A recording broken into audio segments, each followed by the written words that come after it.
ಒಟ್ಟೇನೆಂದರೆ ಕಡತಗಳು ಅನೇಕ ಕಡತಗಳು ಮೈಸೂರು ನಗರದ ಮೂಡ ಕಚೇರಿಯಲ್ಲಿ ಇಲ್ಲ.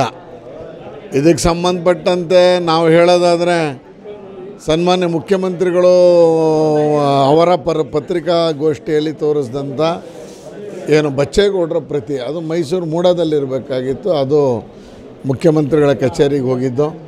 ಅದಾದ ಮೇಲೆ ಏನು ವೈಟ್ನರ್ ಕಾಪಿಯನ್ನು ಪ್ರದರ್ಶನ ಮಾಡಿದ್ದೆಲ್ಲ ನೋಡಿದ್ರೆ ಇಲ್ಲಿ ಇಲ್ಲ ಅನ್ನುವಂಥ ಸ್ಪಷ್ಟ ಆಗ್ತಿದೆ. ಅನೇಕ ಫೈಲ್ಗಳು ಈ 50-50 ಅನುಪಾತಕ್ಕೆ ಸಂಬಂಧಪಟ್ಟಂಗೆ ಅದು ಇಲ್ಲ ಅನ್ನೋದು ಗೊತ್ತಾಗ್ತಿದೆ. ತನಿಖೆ ಆದಾಗಲೇ ಗೊತ್ತಾಗುತ್ತೆ. ನೋಡೋಣ, 30ನೇ ತಾರೀಕು ಮೂಡ ಮೀಟಿಂಗ್ ಇದೆ, ಒಂದು ವಿಸ್ತೃತವಾದಂಥ ಚರ್ಚೆ ಅಂತೂ ಆಗುತ್ತೆ. ಅದನ್ನು ಮಾತ್ರ ಕೊಡೋಕ್ಕಾಗತ್ತಾ? ಮೂಡೋದು ಕೊಡ್ಬೇಕಲ್ಲ. ಮೂಡೋದು ಏನು ಯಾರ್ದು ಇನ್ವಾಲ್ವ್ಮೆಂಟ್ ಇದೆ ಇಲ್ಲ ಅನ್ನುವಂಥದ್ದು ಲೋಕಾಯುಕ್ತ ವರದಿ ಮಾಡಿದ್ದಾರೆ ಅಂತಿದೆ. ಆ ಕಾರಣಕ್ಕೇ CBI ಕೇಳಿದೆ. CBI ಅವರು ಎಂಟ್ರ್ ಆಗ್ತಾರೆ ಅನ್ನುವಂಥದ್ದಿದೆ. ED ಎಲ್ಲ ತನಿಖೆ ಚೆನ್ನಾಗಾದ್ಮೇಲೆ ಬಹುಶಃ CBI ಬರುತ್ತೆ. ಆಗುತ್ತೆ, ಎಲ್ಲರ ಮೇಲೂ ಯಾರ್ಯಾರು ತಪ್ಪು ಮಾಡಿದ್ದಾರೆ ಮೂಡದಲ್ಲಿ ನಿಂತಿದೆ ಎಲ್ಲರ ಮೇಲೂ ಆಗುತ್ತೆ.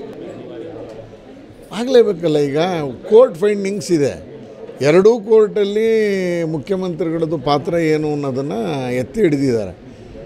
ಹಾಗಾಗಿ ನನಗನ್ಸುತ್ತೆ ಆ ಒಂದು ಪ್ರಕರಣದಲ್ಲಿ ಏನು ED ಎಂಟ್ರಾಗಿದೆ, CBI ಆದಮೇಲೆ ಸಹಜವಾಗಿ ಮುಖ್ಯಮಂತ್ರಿಗಳ ರಾಜೀನಾಮೆ ಅನಿವಾರ್ಯ ಅಂತ ಅನ್ನಿಸ್ತಾ ಇದೆ, ಕೊಡಬೇಕಾಗತ್ತೆ.